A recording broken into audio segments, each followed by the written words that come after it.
Hello, it's Dr. Donna, and welcome to another episode of my podcast, Soul Talk and Psychic Advice.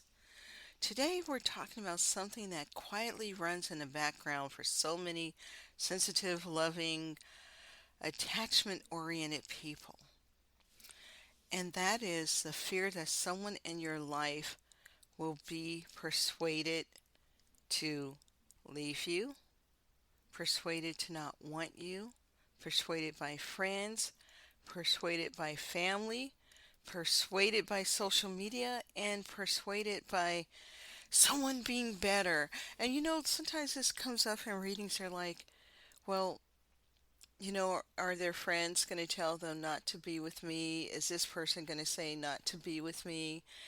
And sometimes I say to the person, if this person could easily leave you because somebody told them to, they're not for you. Think about it. Okay, you're building something with someone. It's going good, and someone says you shouldn't be with that person. And people do that, right? And often they do it out of control or jealousy. They try to break you up if you're having a happy relationship. But if that person could be easily persuaded, good Lord, there's stuff going on and this is not your person.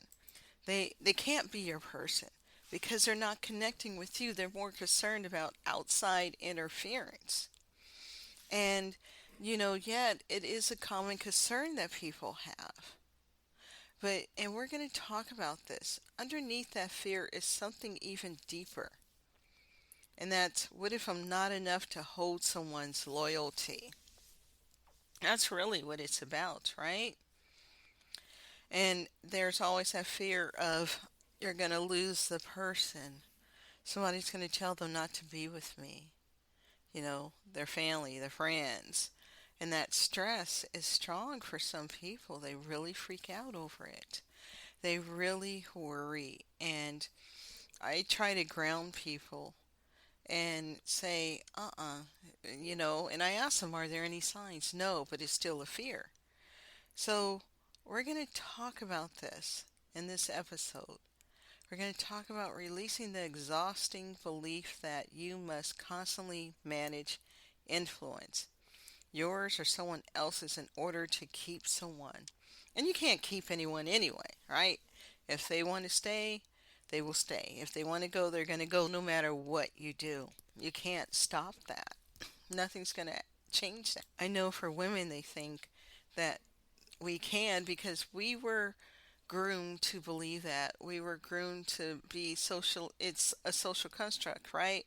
To believe that you got to keep a man and you have to fight to keep him, whether you got to lose weight, get prettier, get surgery, do whatever, right? Cook more, cook better, be better sexually. It's a pressure that is still within women, right?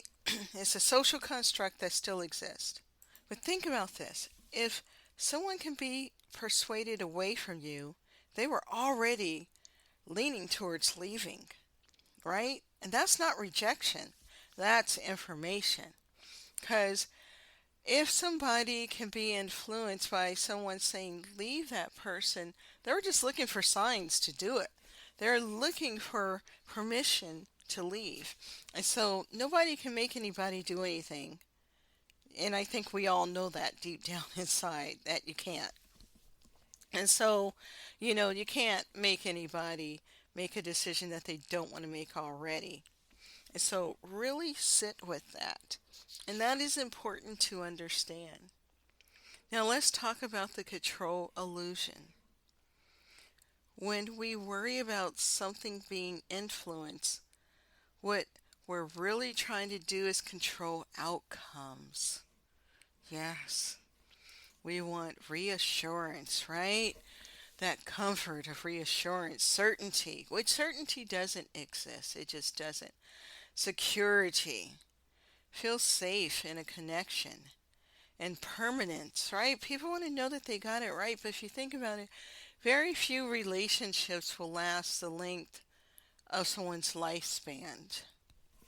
It's rare, but it is a goal, right? To get that one partner. But remember, it starts with choice. You have to choose each other daily. You choose to be in love. You choose to be there for each other. You choose to show up. It's a choice. Love does not float, and make everything work. Love has to be there, but you have to choose it daily. And that's something that you'll hear from long-term couples. We choose each other daily. And that is important to understand. But here's a hard truth. You cannot control someone else's perception of you. You cannot. You cannot control who they listen to. No, you can't. You cannot control how they interpret situations. Nope. And you cannot control who gets in their ear. No. And you cannot control their emotional maturity. Trying to control influence is an anxiety strategy. It gives illusion of safety if I say the right thing. There's no such thing as saying the right thing for someone to someone who wants to leave. If I show up perfectly, how do you do that? What is perfect, right? If I don't upset anyone, that's definitely a trauma response because we learned that as kids. Don't upset your caretakers. Don't upset anyone, you know? And if I defend myself well enough, it's sad, but a lot of people believe this. Then they say, but then they stay, right? If you do all this, they're going to stay. That's what you're hoping. But relationships built on influence management are fragile. Secure connection does not require constant persuasion. That's the difference. If you have to convince one to stay, they're not going to stay. Eventually they will go. They might stay a little bit out of guilt, but they will go eventually. So let's talk about where this fear comes from. Okay, this fear often comes from early relational instability, right? If you grew up with emotional inconsistency, abandonment. A lot of people have abandonment issues. Divorce. If you experience divorce, and just that pain of the breakup. A parent who changed loyalties. A caregiver who could be swayed, right? Easily manipulated. Or even sibling favoritism. And for people who play favorites with their kids, stop that, really. That's unhealthy. And that is trauma. And I know that, there are parents out there with their own wounds. They grew up with that and they're passing that on. But hopefully with social media, we're talking about these things more, that we will stop this stuff. You can't have a favorite kid and a kid you don't like. You just can't, you know. And that creates a lot of problems into adulthood for those children on both ends. And so your nervous system learned that love is unstable. You may have internalized, I must compete, I must perform, I must secure my place, I must stay ahead of threats, right? This can show up in adulthood as anxiety about friends, fear of ex-partners, obsessing over who they talk to, wanting to control who they talk to. And you hear stories from, both men and women doing this, saying, my partner can't have any friends because they don't want the friends to influence anything, right? My partner can't talk to someone of the opposite sex. My partner can't stay out late. It's like you start controlling all these dynamics out of fear, you know, and it just also shows up as over explaining yourself. I used to over explain myself, and now it's like I give a one word or one sentence answer now, and I'm like, that just has to work. We get better over time, and trying to correct the narrative, you can't. And monitoring tone shifts, you can't. And this isn't jealousy. None of that's jealousy when people say, I don't want my partner having friends or someone of the opposite sex. That isn't really jealousy. It may look like it, but it's abandonment fear is what it really is. You're trying to reduce all chances of being left. And it's often rooted in unhealed grief. Childhood trauma is unhealed grief if you haven't healed it. It's grief. There's all forms of grief, not just someone dying. And then if you had a parent die at a young age, yes, it's going to trigger abandonment issues. And so we really have to look at our childhood and how it affects our adulthood, because adulthood is a continuation of childhood. So let's talk about how influence is not the real issue. Let's reframe something. Healthy adults are not easily persuaded out of meaningful connection, right? Let me say that one more time. Healthy adults are not easily persuaded out of meaningful connection. If someone can be talked out of loving you, they were already unsure. Influence only works when doubt already exists. That doesn't mean you are unworthy. It doesn't mean that at all. It means alignment wasn't stable. You don't lose someone because of influence. You lose someone because of compatibility, maturity, or internal instability. Yes, when we fear persuasion, what we're really fearing is, I am not chosen. That's what it is. But being chosen under pressure is not the same as being chosen freely, right? It's not the same. And so keep that in mind. But yes, if somebody can just walk that easily, my God, they were never there. They've got their own issues, right? Where they may be avoidant. They're looking for an excuse to run anyway. And sometimes some people can't stay. They get triggered in relationships because of their unhealed stuff, even when things are good. And so there's many reasons why somebody gets up and leaves. It's not because so-and-so told them to leave you. And I've had friends who try to, well, they're not friends no more, who try to break up relationships that I had, and I knew to get rid of those friends because I asked them, why would you do that? Why would you want to do that? And often when someone tries to break someone up, it's because they're jealous that that person's having a good relationship and they don't want to see them happy. Or, if you're in a friend group and, everyone's single and you start dating, they're like, oh, you're no longer single like us. So they may try to break you up. Different things happen. Or, there's many dynamics. Sometimes even families get involved because of whatever reason. If that person starts dating someone, they're not going to give attention to the family, or if they're helping the family financially, they won't be giving money there anymore because now they're dating and they're going to be starting their own life and their own family.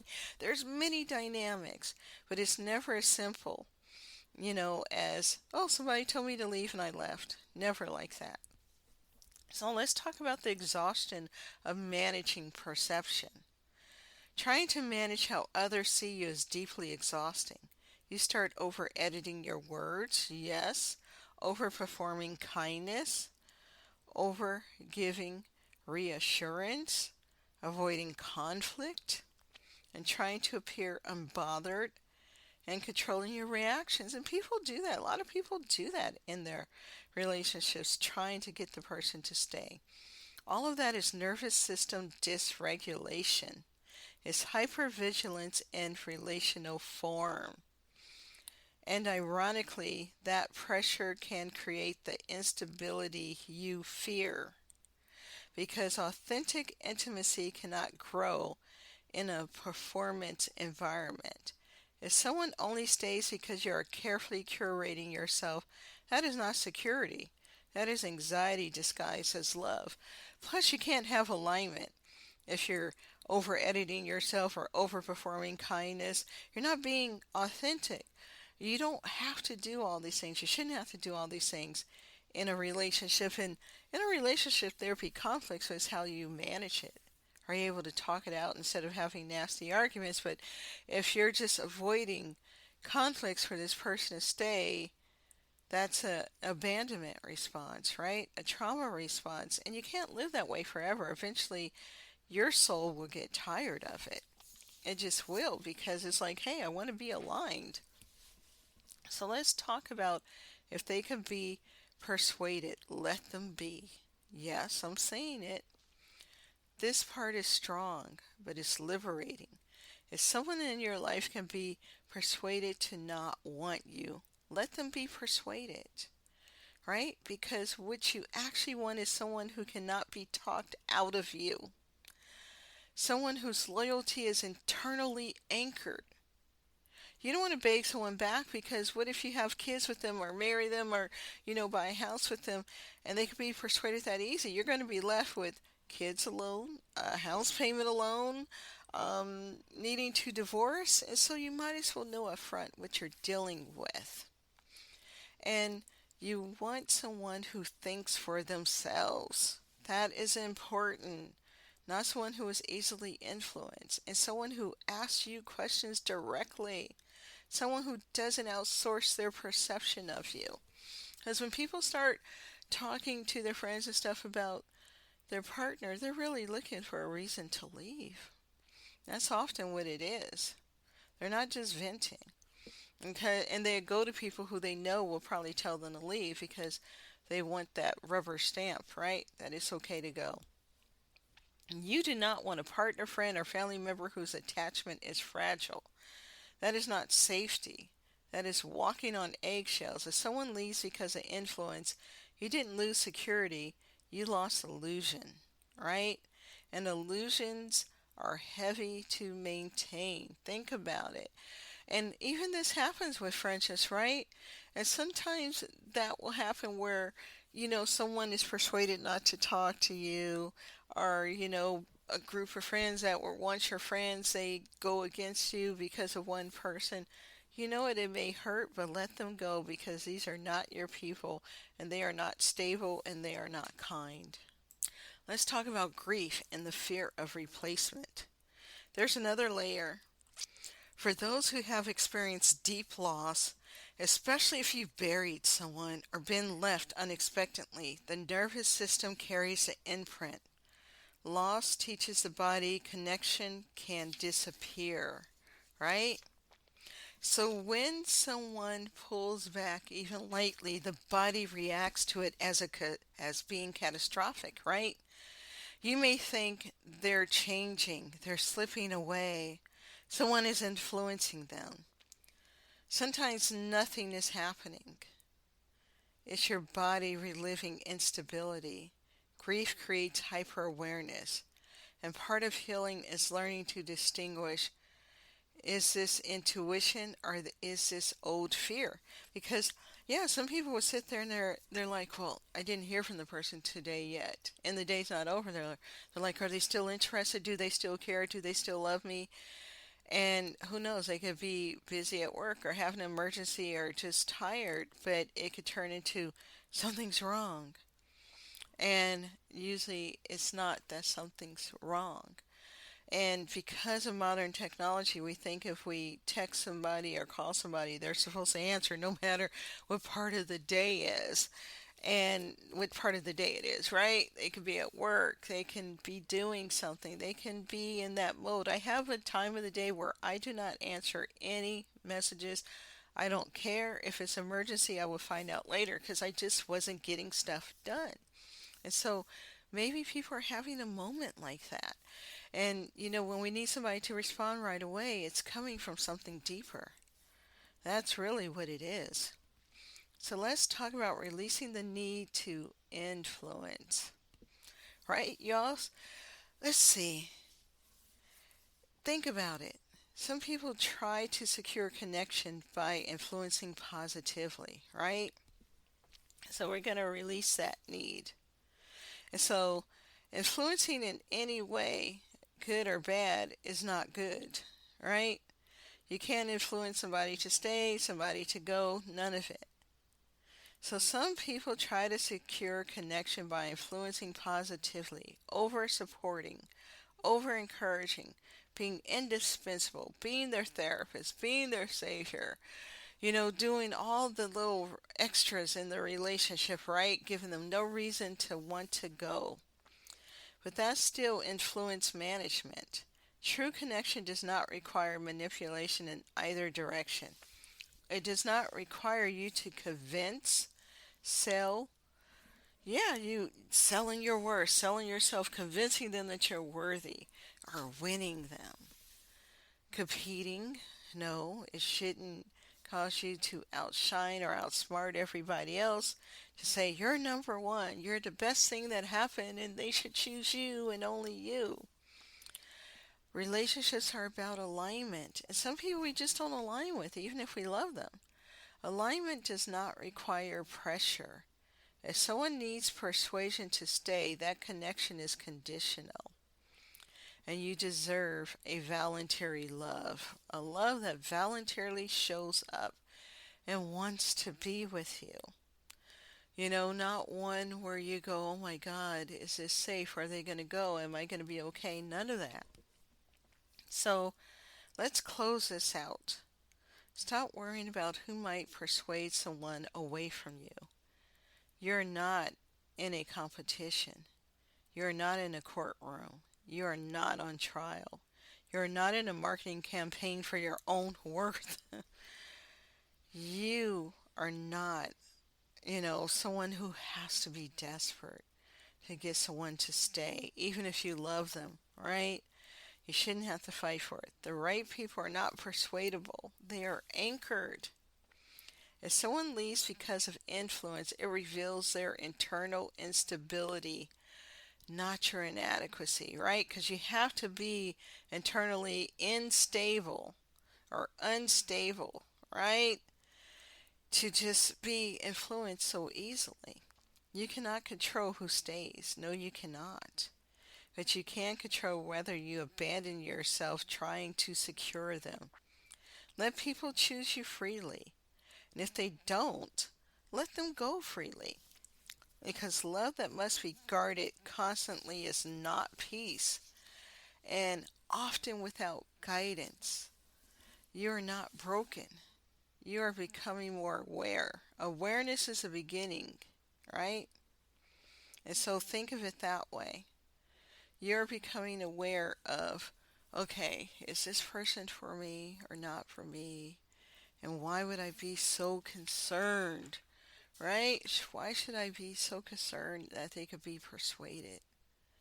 Because, are they for me? If somebody could just tell them to leave me, because that could happen at any time. Even if they are planning to leave and I ask them to stay, when is the next time I'm going to have to fight for them? When is the next time? Yeah. So think about it. You are becoming more aware, and this is your intuition kicking in because you're going to regulate your nervous system, and so you can see clearly that I don't have to stay somewhere begging someone. I can get someone who wants to be here, who is excited to be with me, grateful to be with me, see me as the best thing, for them as a partner. And that's how you want to look at it. So I want to thank you for listening. Have a great day, and I see you in the next episode.